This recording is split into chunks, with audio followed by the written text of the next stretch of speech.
The Science of Magic with Gwilda Wiyaka is largely an opinion talk show. All opinions, comments, or statements of fact expressed by Gwilda Wiyaka's guests are strictly their own and are not to be construed as those of the Science of Magic or endorsed in any manner by Gwilda Wiyaka, Relmar McConnell Media Company, its affiliated networks, stations, or employees.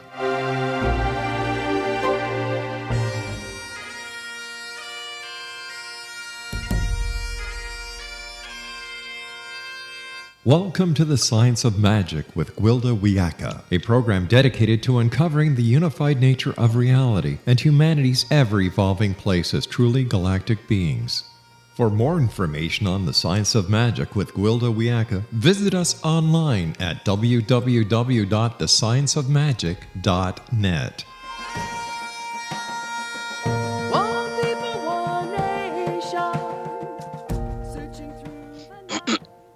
Hello, dear friends, and welcome to the Science of Magic, where we combine the science and magic of today's leading topics to co-create new solutions and promote evolutionary thought. I'm your host, Gwilda Wiyaka. This hour, we'll be exploring life purpose. Most of us have wondered at some point or another, what is the point? What is my life really about? Am I just a random spark with no real function other than to exist on this earth in this frail human body for a short time, only to become ash? And then what? Do I cease to exist? Do I have any real purpose? Life purpose is a concept pondered by many. Some say we're here to learn lessons, that we suffer until we learn them, like some errant schoolchild. Others say we're an anchor in the mundane for the divine. Many believe we're simply cells in a much larger body, yet others believe we have no purpose, that we live and then we die, end of story. So what is the truth of our existence? Why are we here? How do we compare with the animals on the planet?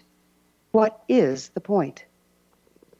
With us this hour to delve into these mysteries is Tricia McCannon, author of The Angelic Origins of the Soul, Discovering Your Divine Purpose. Tricia is a renowned American clairvoyant, historian, and teacher who's traveled the world in search of answers to the greatest mysteries of the ages. As a mystical symbologist and researcher, she's an initiate of many ancient systems of knowledge and the author of 13 online books and 35 DVDs.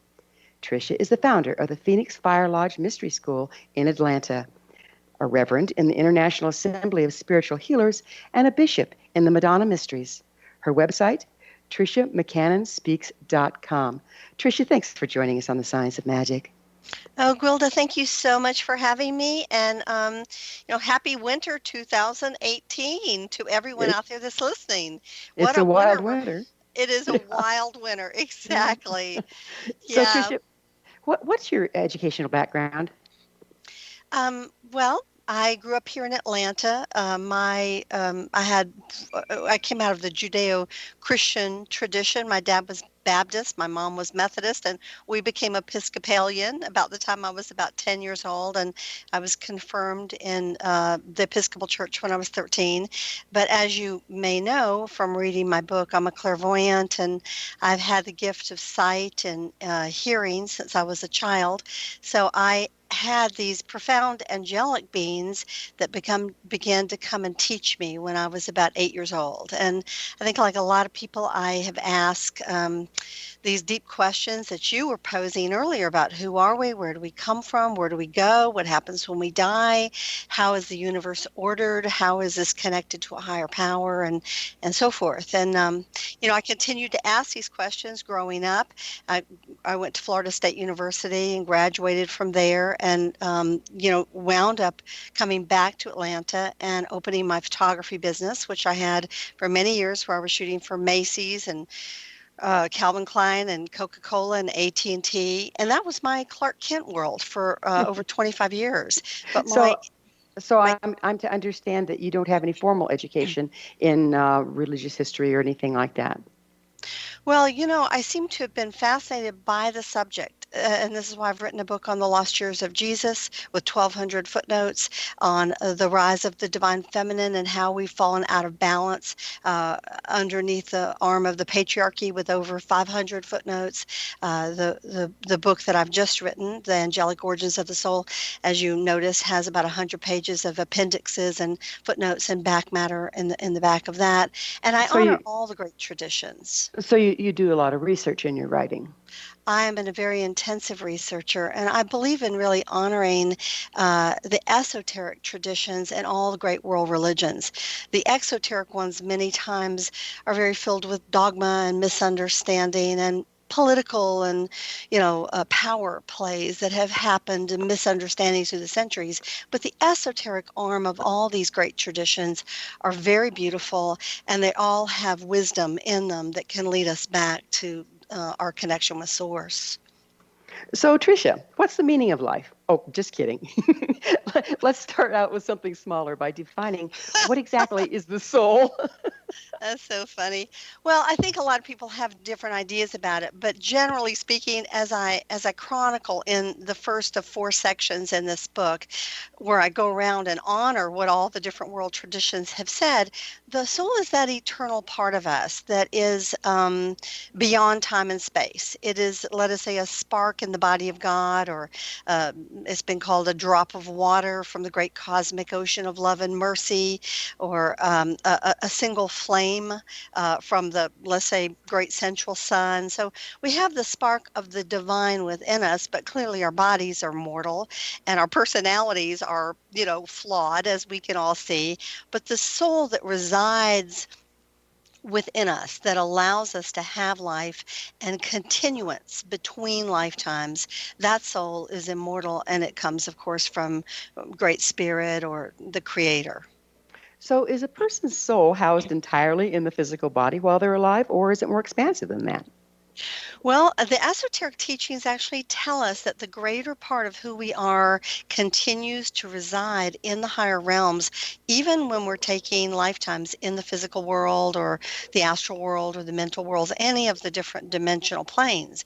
And consequently, who we think we are down here may only be 20% of who we are, or 30%, or 40%. And this is also why, although I think it's unusual, some souls can actually choose to have multiple existences at the same time.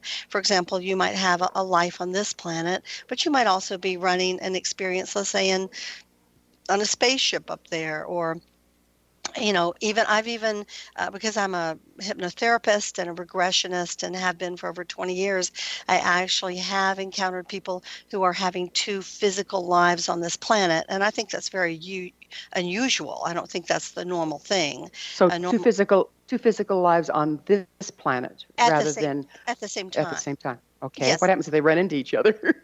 Well, actually, in this case, my client was a lovely woman who had had a really, really, really difficult lifetime. She was from Germany and she lived in America now. But her counterpart was actually a male aspect of her that was having a wonderful life, happily married with a family, a loving family in Ireland. And so I'm sure each life had its own challenges, but bizarrely enough, my client was actually so annoyed when she experienced this under hypnosis. She was mad, like, why is he having all the fun and I'm having all the misery? I'm like, what do you mean he? It's you. You know, Not to be the devil's advocate here, but if she'd had a pretty tough go, and she may or may not have been mentally stable, how can you tell if what you're getting under hypnosis is actually literal, or are we dealing with 2 personalities in the same body? well, I think that's a really good question. But in this case, I happen to have known this person for about 10 years, and she had had a rough time, but she was in the health profession.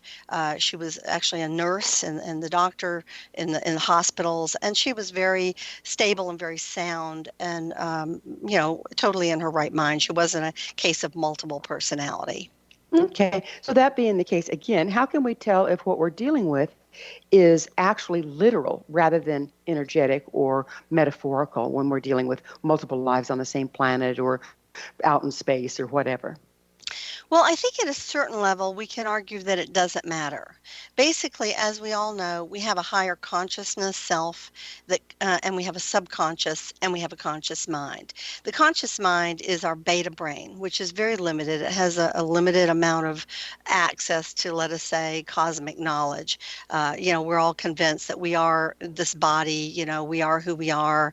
We define ourselves by our personality or our looks or our money or whatever our ego has taught us in our society. The subconscious, however, it corresponds to the alpha theta brainwave states. And we all know that we have much more access to who we are in those states. And we've seen this again and again with not only hypnosis, but people who have a very powerful precognitive dreams. Let's say, for example, where an aspect of their higher self comes in and speaks to them symbolically in a dream. In fact, Right, and that's the really important piece here is so much of our subconscious, of our dream state is in symbology rather than literal. How can you know which one it is when you're working with this? Well, as I said, I think that every person has to figure that out for themselves, number one. I think with dreams, for example, or visions, it's best to kind of write them down and then kind of circle the words that have the most juice, and then try to look at what the symbolic associations of your subconscious might be trying to tell you using those metaphors. And sometimes the subconscious is quite literal, giving you a key to a problem or showing you this book that I've been reviewing recently for my publisher. It's another writer, but it's people who've had dreams about having cancer, and they've gone to the doctor, and 99% of the time, these dreams have all been true, and it's diagnosed the cancer. Well, we're going to have to pick up on this train of thought on the other side of a commercial break. Okay. Tricia and I will return shortly, so don't go away. Remember, our current episodes are internationally broadcast and aired daily through the X-Zone Broadcast Network. Past thought-provoking episodes are available free of charge on our website, thescienceofmagic.net. This is The Science of Magic with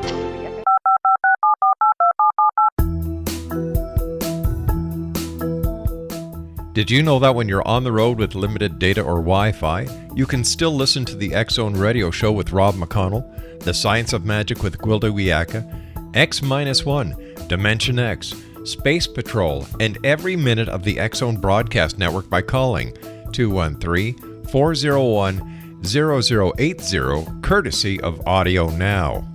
No smartphone, app, or internet needed. It saves your data plan, and it's free if you have unlimited minutes.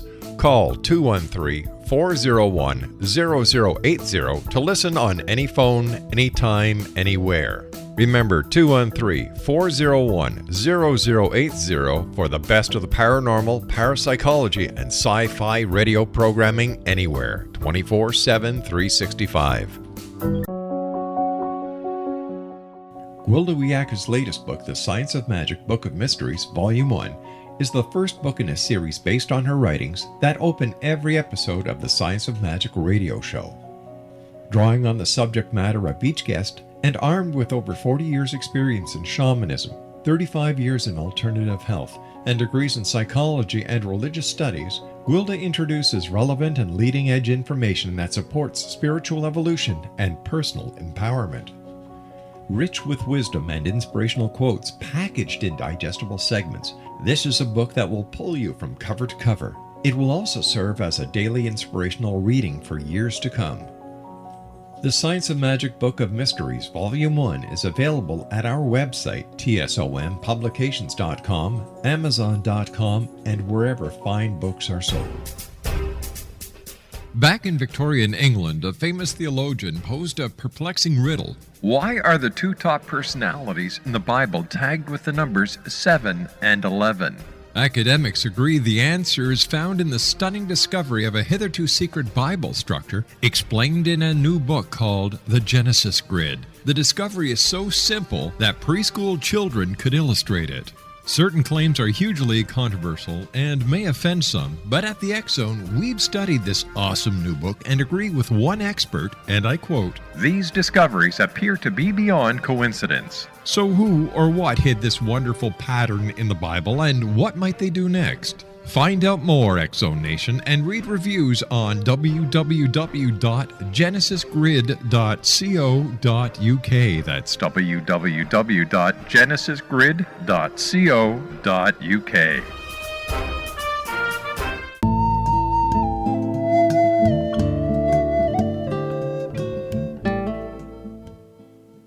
Welcome back. This is the Science of Magic. We're dedicated to unification and evolution of consciousness. I'm your host, Gwilda Wiyaka. Our guest this hour is Tricia McCannon, author of The Angelic Origins of the Soul, Discovering Your Divine Purpose. Her website, TriciaMcCannonSpeaks.com. So, Tricia, we were talking about the soul and how it can occupy, apparently, more than one place at the same time. What happens to the soul when the physical body dies? Great question.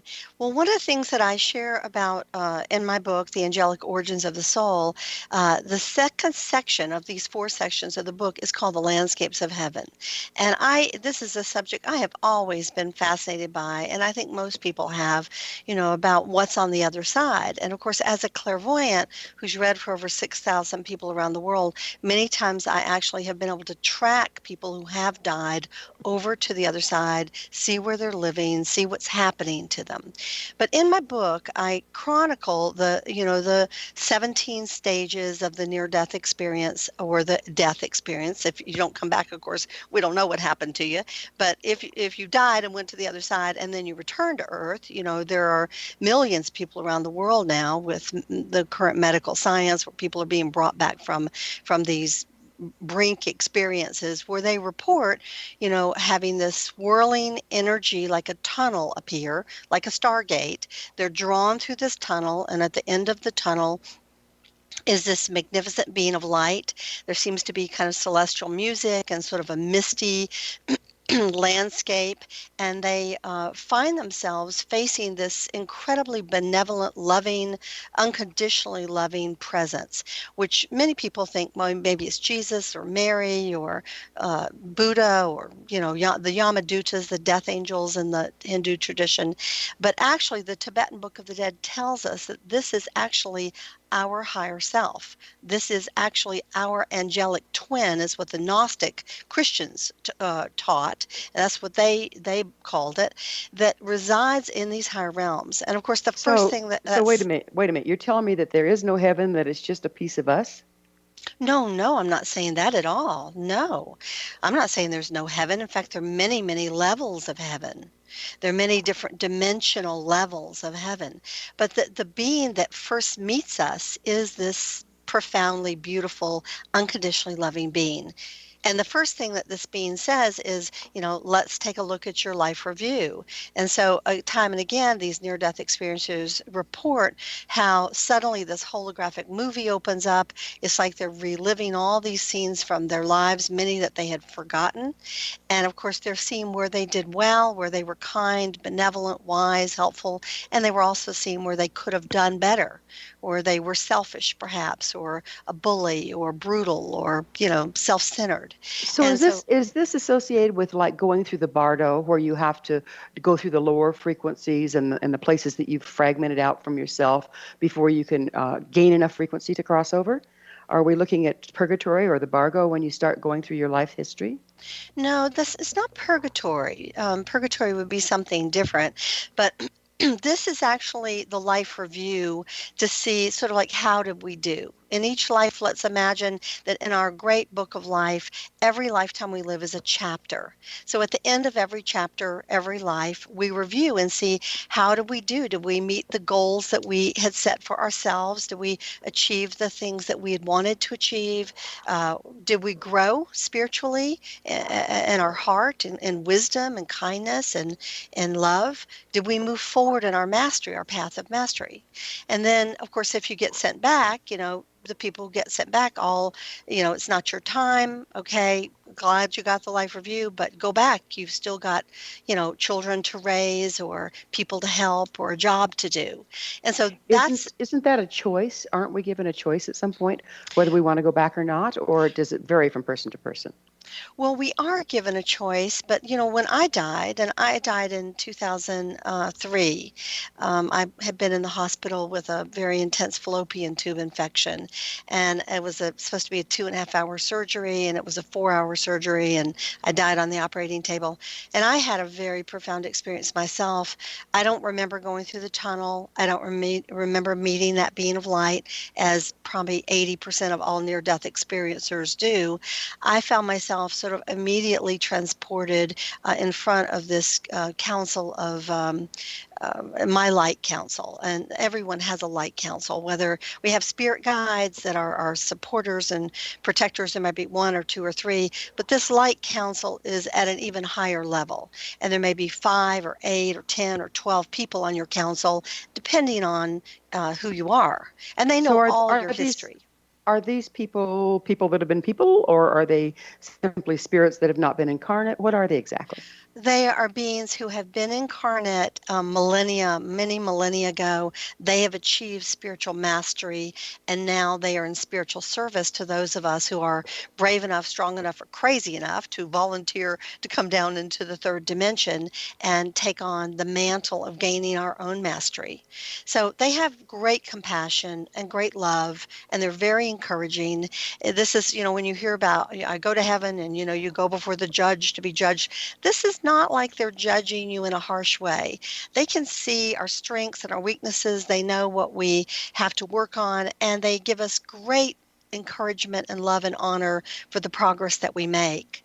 So And how'd you find out about these beings? well, I met them. I met mine. There were 5 on my council, and they were humanoid in shape, totally luminous, like white, gold light. No, I couldn't see any features like a nose or eyes or mouth or anything, but they were humanoid. They were totally telepathic, and they totally flooded me with unconditional love. And they said, "We see who you are, and at the purest level of the heart. And we really honor you for all the thousands of people that you've helped through the years, with my readings and my healing work and my teaching and speaking out in the world." And I said, "I'm really tired. I want to come home." And I don't know how they did it, but they let me see my life as if I had gone ahead and crossed over. And Tricia, I've talked to a lot of people that have had bona fide near-death experiences that haven't necessarily met that council. Why do you suppose that is? Well, I don't think many people do meet that council of light. I mean, they each have their own council, of course, and it's not that they don't have one and I do. We all have a council. I think it's that some of the things that I had done in my spiritual service, without getting into the details, I had already gone through about 3 near-death experiences where they had each been, huge $40,000 medical hiccups. And I had done it in terms of processing mass karma for groups of people. It's too complicated a subject to go into in this short broadcast. But I had already done a lot of work in my life in terms of spiritual service. And I was really, really at the point of wanting to give up. I was tired. And I certainly didn't want to come. So do you think that unless you're in spiritual service in an obvious way on the planet, that you're not going to see your council? What are you saying there?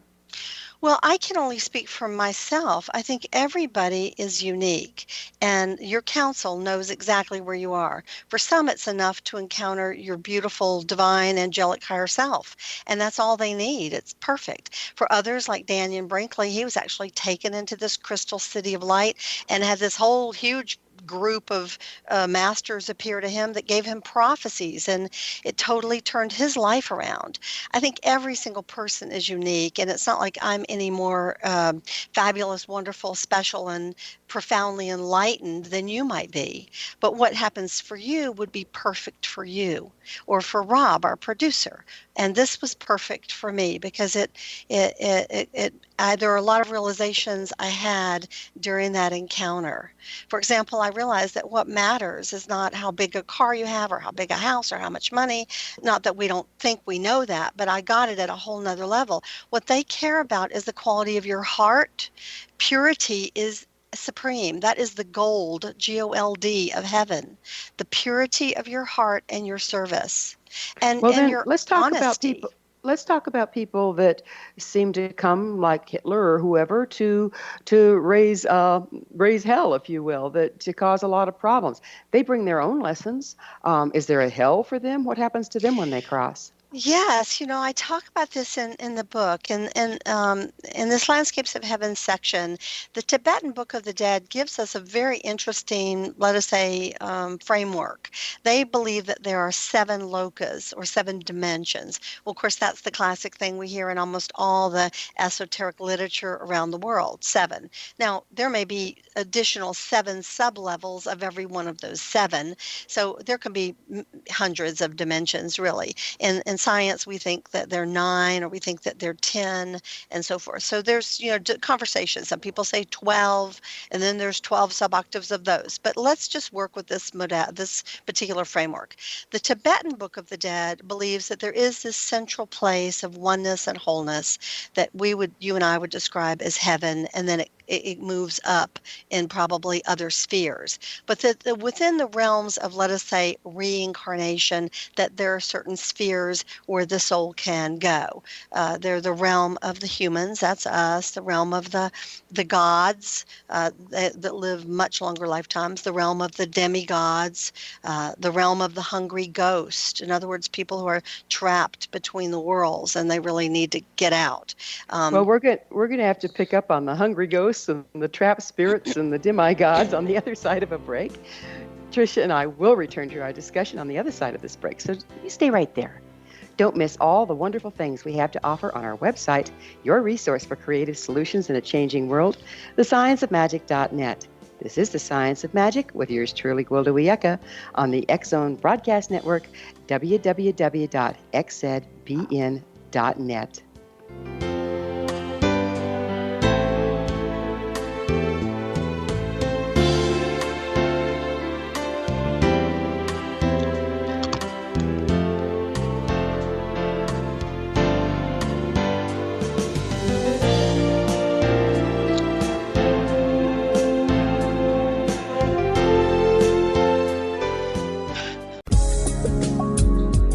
From our broadcast studios in Hamilton, Ontario, Canada, to the world and beyond, you're watching the X-Zone Broadcast Network, www.xzbn.net.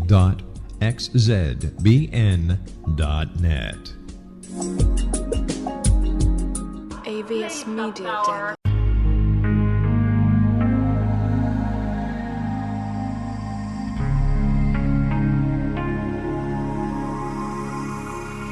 The scientist and the mystic have been on an age-old, relentless search with one thing in common. They seek truth. Their paths converge in the 40,000-year-old practice of shamanism, an ancient science delving to the quantum level of life, facilitating healing, manifestation, and evolution. I'm Gwilda Wiyaka, the founder and director of Path Home Shamanic Arts School, a unique Colorado State certified occupational school training shamanic practitioners and teachers. We also provide classes for empowering personal lives through shamanism. Our certification classes are in week-long segments enabling international participation, and online classes and long-distance shamanic healing sessions are available. Come discover the science of magic in the limitless world of shamanism. www.findyourpathhome.com.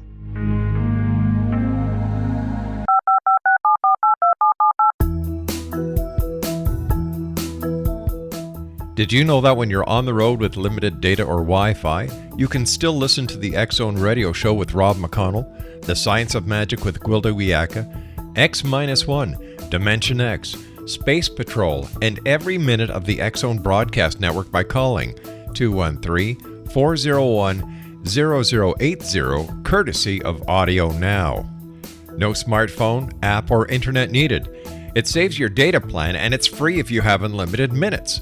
Call 213-401-0080 to listen on any phone, anytime, anywhere. Remember 213-401-0080 for the best of the paranormal, parapsychology, and sci-fi radio programming anywhere, 24/7, 365.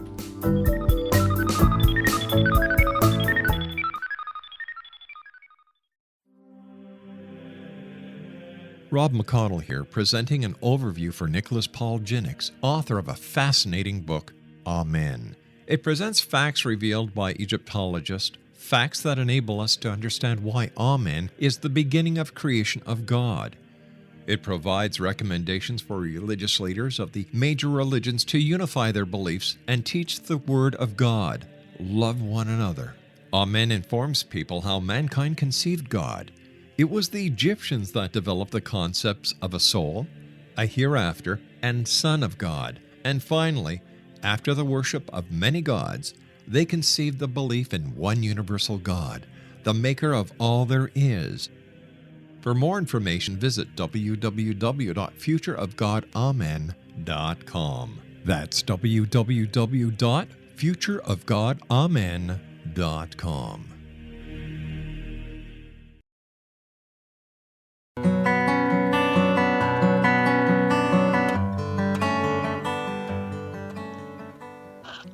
Welcome back. This is the Science of Magic, a place where magic and science come together to promote enlightenment.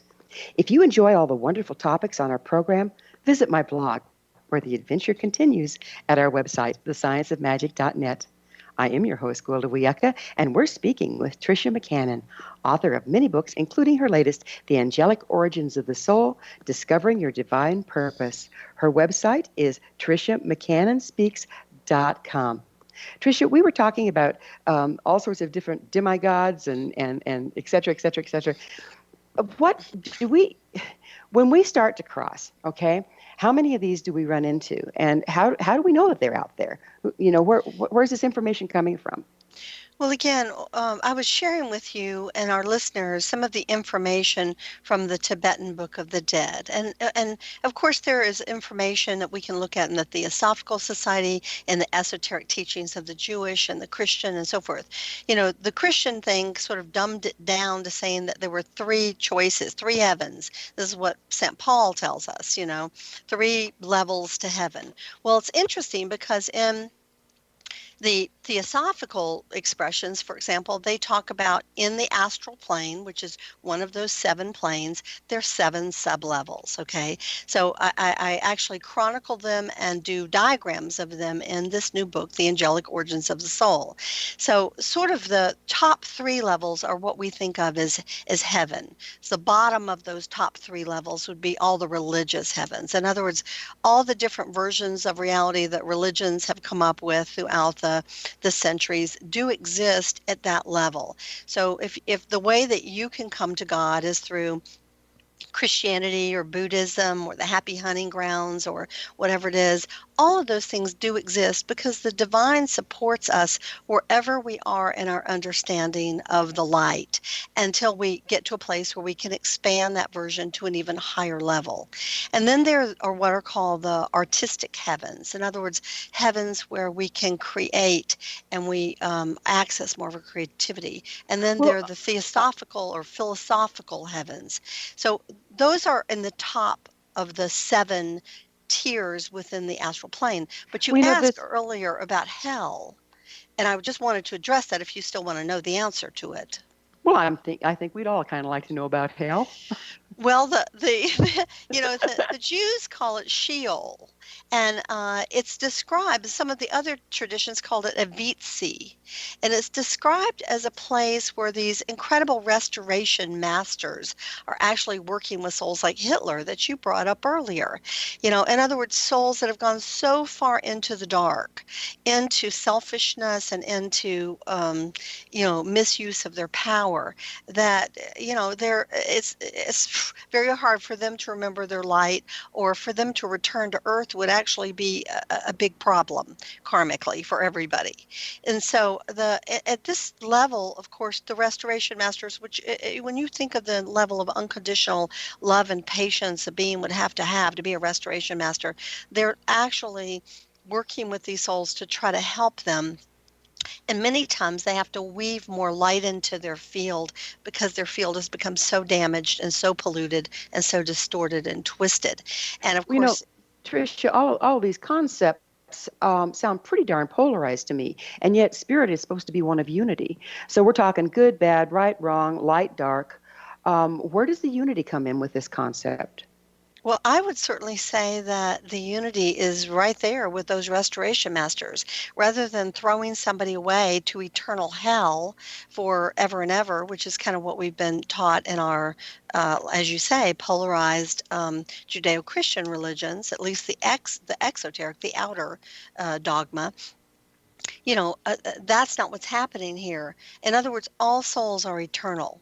All souls can take as long as they want to become enlightened. But of course, who suffers as a result of terrible mistakes is each one of us.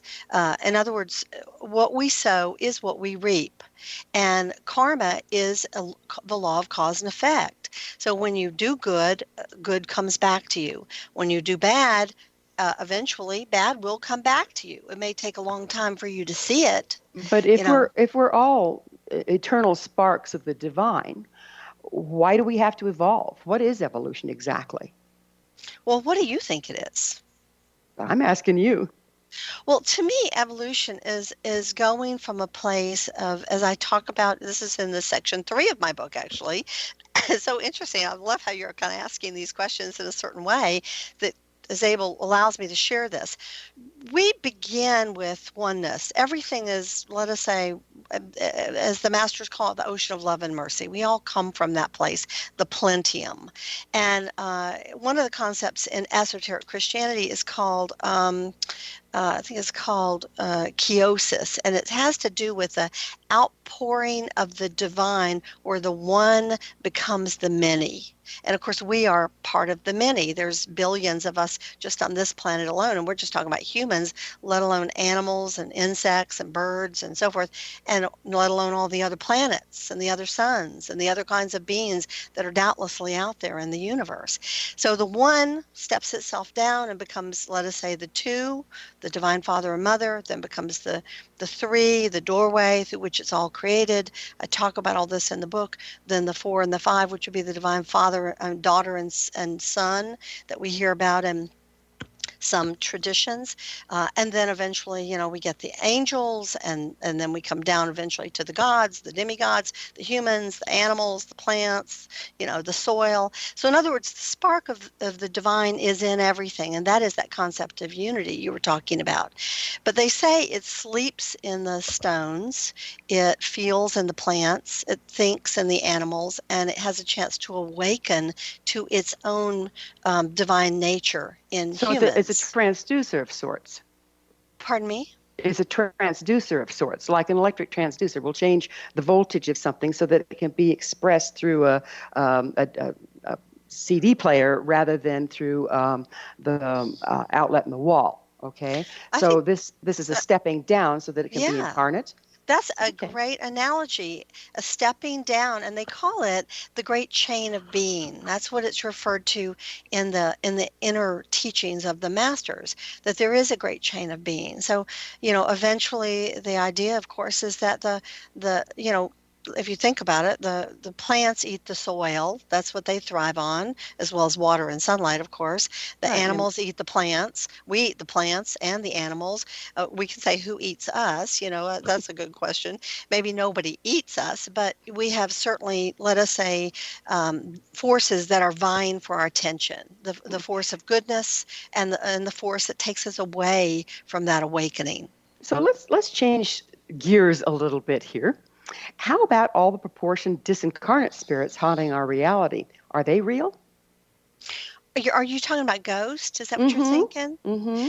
Well, I think most souls go ahead and go on into the light. In other words, they leave the physical world and they move up into, let us say, the astral world, to whatever level their consciousness or their vibration is vibrating. And of course, the higher you can go in each human life, the higher you go when you go to the other side. And it's not about punishment. I think that's very important for people to understand. None of this is about punishment. We punish ourselves, actually, and people say this over and over again. But we've got a lot of reports of ghosts and for that matter, spirits and angels in this reality. Yes. Where's all that talk coming from, and what are we looking at there? Well, ghosts are basically people who have not chosen to move up into the higher realms. They are for whatever reason, there's treasure buried in the backyard. They're concerned about their grandchildren. They died suddenly in trauma and they don't even know they're dead for a period of time. They died in fear as a prisoner. They died in a state of mental illness because they were old or they were on pharmaceutical drugs, and they're disoriented for a time. And of course, their guides are trying to get their attention and to help them to get free to go to the appropriate place. Some of them don't, and this is what what happens. But over a period of time, even hundreds of years, while a ghost can remain, eventually the astral body will dissolve, just like the physical body would. But I've cleared a lot of ghosts that have been. Yeah, I was going to say down we've here. got one big modern mess here, and most religions in historically had some provision for what we call psychopump work. In other words, helping the dead to cross. What do we have Yes. available now? I understand you do that, but it's not that common. So do you think the population of ghosts is a result of not having that provision to help someone find their way? I've never thought about it, but I think you've got a great point. I never set out to try to clear ghosts, but what happened is when I encountered them, I mean, I knew it wasn't right for them to be stuck. I wouldn't want to be stuck. They're just people, but they're people that are confused or disoriented or hurt or wounded or whatever. And so, I work very strongly with my guides. So I started opening a portal, and I would call in the angels of transition, ones that we all know about, Michael and Raphael and Zadkiel and so forth. And I would talk to the ghost because they were usually people that were scared. They'd been stuck there. And I would explain, hey, look, you have loved ones, look up into the tunnel of light. There are people who love you that are waiting for you. It's now time for you to go. Don't Well, you think you've... we're going to have to pick up on ghosts and how to get them across and how not to get stuck. I think everybody would be interested in that on the other side of a break. So we will return shortly. This is before we pause, let me tell you to check out the amazing upcoming Galactic Shamanism classes for children and adults on findyourpathhome.com. After all, we are your resource to altruistic professionals of science and the esoteric, working together to create common ground in our world. You're listening to The Science of Magic with Gwilda Wiyaka on the X-Zone Broadcast Network, www.xzbn.net.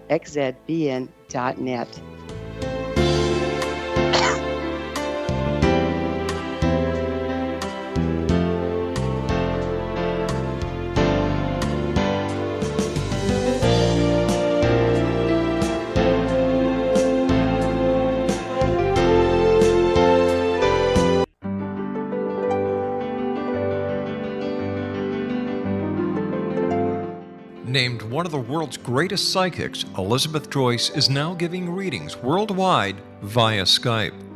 Elizabeth Joyce is recognized for her clairvoyant ability to help find missing persons, her analysis of dreams, past life regression work, mediumship, and her accurate predictions. Elizabeth has been a frequent guest on the X-Zone radio show with yours truly, Rob McConnell, now for several years. For an appointment with Elizabeth Joyce, call 201-934-8986 or Skype at elizabeth.joyce. And for more information, you can always visit Elizabeth Joyce online at www.new-visions.com.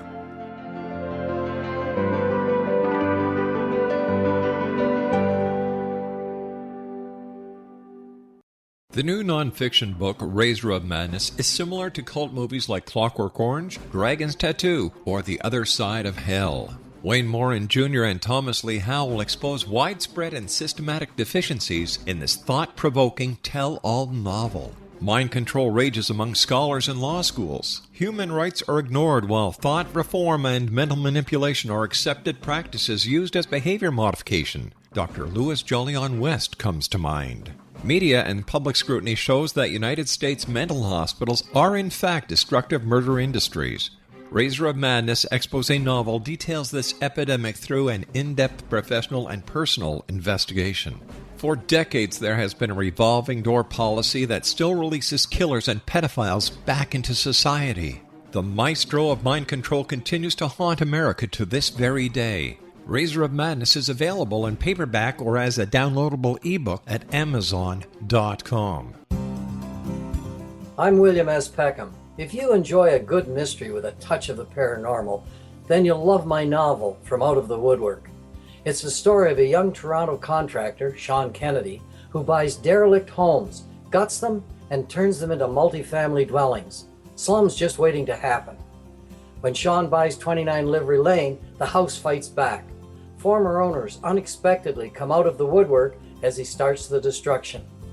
The apparitions come to him when he touches old books, reads hidden letters, rummages through old boxes, finds a locket, or reads a discovered manuscript of a murder mystery.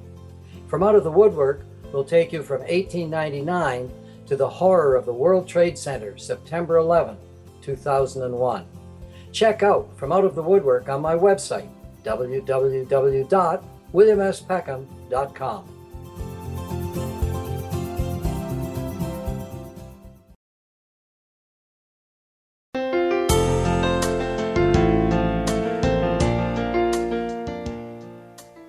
Welcome back. This is the Science of Magic, bringing together gifted people of service to the world.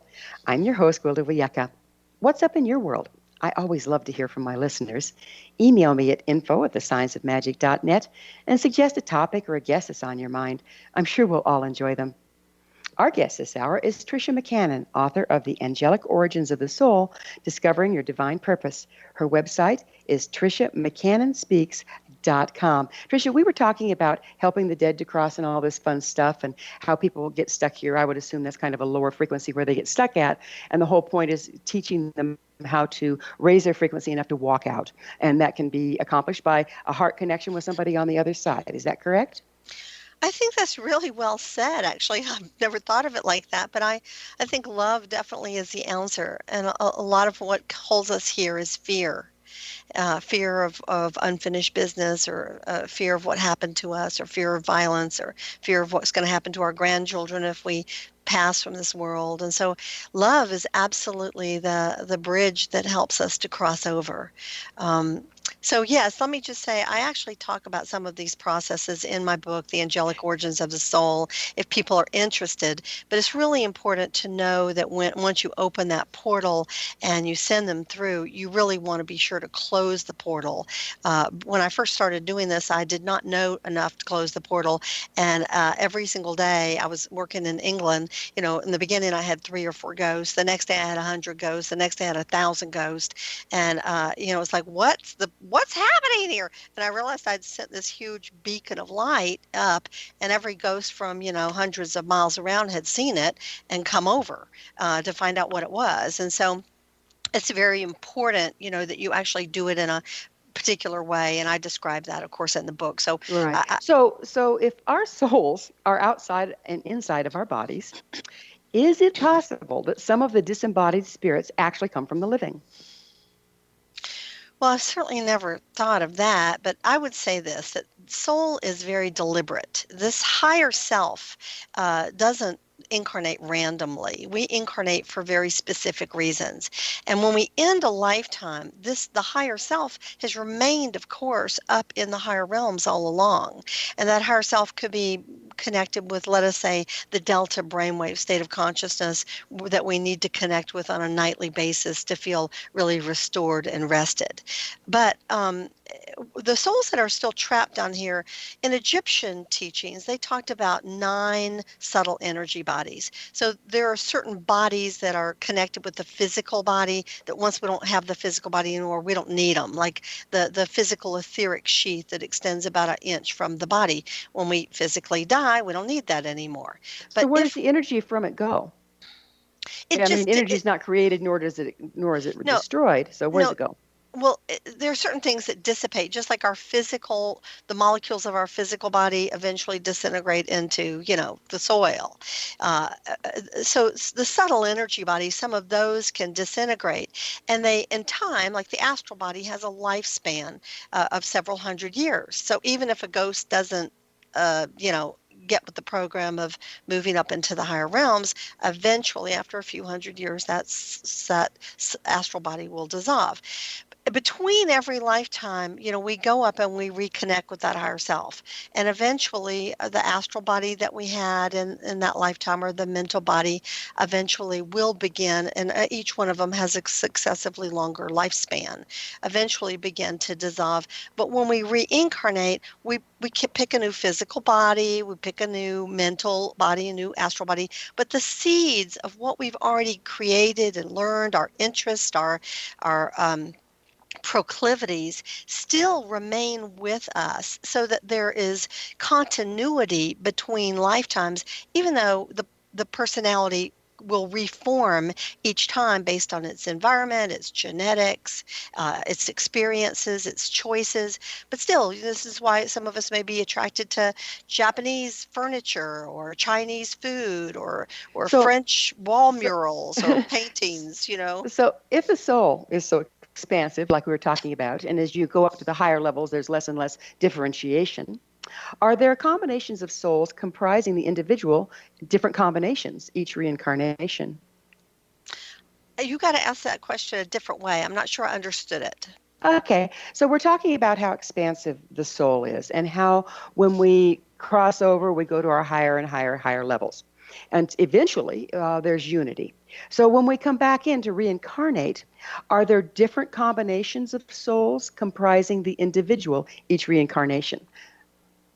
So you talked about having one soul occupying two different people on the planet. Can it be the other way around? Can various portions of souls incarnate in one person?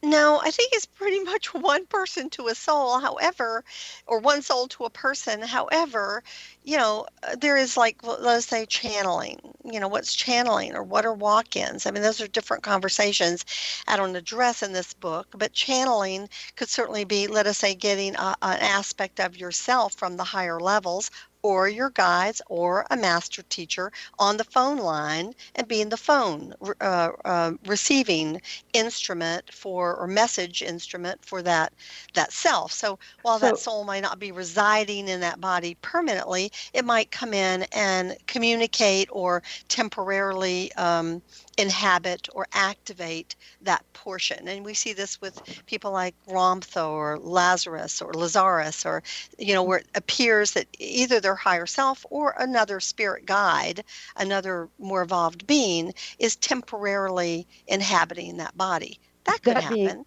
that being the case, okay, how can we tell if we're letting some higher being in, or if it's one of those disincarnated, disembodied spirits that haven't crossed? Just because they're dead doesn't mean they're smart. Well, in the first place, I'm not really a big champion of mediumship. I'm really not. I believe that every soul really needs to work to activate their own consciousness, as opposed to having people come in and dwell your body. I'm not for that, and certainly it all has to do with frequency. When spiritualism kind of came up in the 1800s, people wanted to go talk to their dead relatives. And there's a way to talk to the dead relatives without letting them be in your body. And you have wonderful clairvoyants, like John Edwards, for example, who seems to be able to get dead relatives on the telephone line and talk to them without having them come into his body. Okay, so I think it's very important to treat our body with sovereignty and respect. But it all has to do with frequency. Again, I would encourage people to meditate, to work in the light. I myself work in the Christ light, because I happen to love him, and I think his frequency is immense, and it's a lot of what I believe, which is unconditional love and kindness and forgiveness. And so I always call in very high, beautiful masters to work with, and I set a column of light around myself before I start any reading or any healing or any session, because I very clearly do a prayer where I literally say, in 360 degrees in all dimensional levels, this protection is around me and my client, and anything that's not of this frequency, get the hell out, basically. Because Well, let's change gears just a little, and let's say, what is life purpose as you see it? well, I think in this evolution, as we were talking about earlier, as we travel down the great chain of being and then back up again, we can think of it as the out-breath of God that brings everything into the fullness of all the variety we see around us, and then the in-breath of God that brings us into that unity that you were talking about earlier. And so that would be the bigger purpose. But as I talk about in the book, The Angelic Origins of the Soul, I talk about that journey, and I talk about the life lessons that we are working to learn. And we can sort of, to me, although there's many, many, many life lessons, I even have a test in the book that people can take for themselves for self-evaluation to kind of figure out where you are with what you're learning and what your purpose is. But to me, a lot of it comes down to mastering the power of love and power in balance, and the right use of love and power. Like if you love yourself but you don't love other people, then you hadn't gotten it. If you love everybody else but you don't love yourself, you still haven't figured it out. So there's a balance there. And the same thing with power. A lot of people misuse power and abuse power, but real power is connection with source. But if we come from source, why do we come here and then have to learn it all over again? Well, I think it's a way that we sort of entertain ourselves through eternity, to be honest. I mean, if you're God, what are you going to do with eternity on your hands? You're going to want to go take adventures, aren't you? You're going to want to fall in love and have the most magnificent experiences and the most terrible experiences. You're going to want to experience and embrace it all. So I think that at a certain level, it's how God entertains itself. And we are, of course, sparks in the body of God. And that divine intelligence is everywhere, observing everything. This is actually what the ancients called the divine Purusha, or the witness self, the part that is present throughout the whole universe, watching it all unfold and allowing us. Very interesting perspectives. Time has just flown, Tricia, and now we're out of it.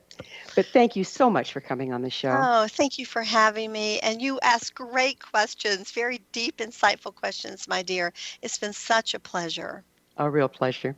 Our guest this hour has been Tricia McCannon, author of many books, including The Angelic Origins of the Soul, Discovering Your Divine Purpose. Her website is TriciaMcCannonSpeaks.com. Remember to join our email family to stay abreast of all the exciting new things we have coming up at thescienceofmagic.net. This has been The Science of Magic with yours truly, Gwilda Wiyaka, on the X-Zone Broadcast Network, www.xzbn.net. Until next time, dear ones, may you be blessed with knowledge and comforted with love as you live your soul's purpose.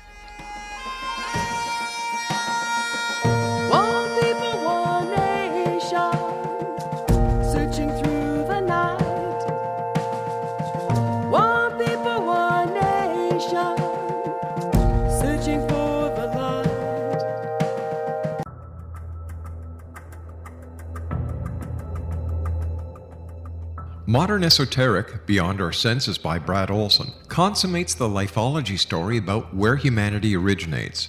It is the lost continents, the primitive wisdom, the mythos of creation, and the rethinking of ancient history as we are taught in academia. There is much more to the story than what we have been told. As this is the first book in the Esoteric series, Modern Esoteric starts at the beginning of time and accelerates up to this modern age. Future Esoteric is book 2 in the series and takes a forward-looking position ahead of today with an open and honest examination of the ET issue and various unexplained phenomena. To discover the writings of author Brad Olson, visit www.bradolson.com. That's www.bradolson.com.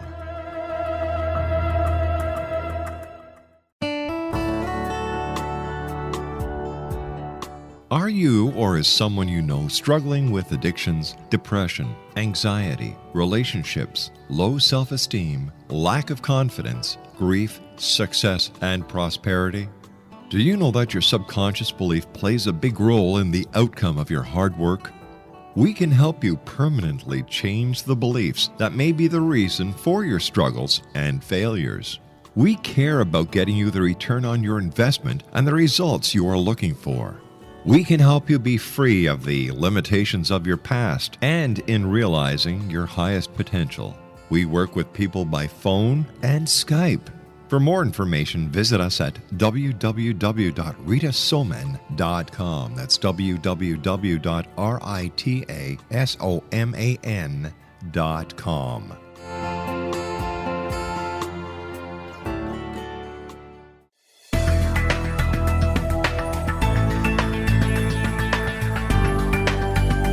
Do you think you have energy problems in your home? Do you feel better when you're away than when you're home? Joey Korn is a global leader in the world of dowsing who specializes in personal energy clearing and space clearing. He can help you create an ideal energy environment in your home no matter where you live in the world. Learn about his remote spiritual house cleaning services and much more at www.dowsers.com. You can get Joey's book, Dowsing, A Path to Enlightenment, as well as other dowsing books and tools, Kabbalah books, and Walter Russell books. Joey's work is really amazing. Go to dowsers.com right now. That's DOWSERS.com or call 1-877-DOWSING. That's 1-877-369-7464.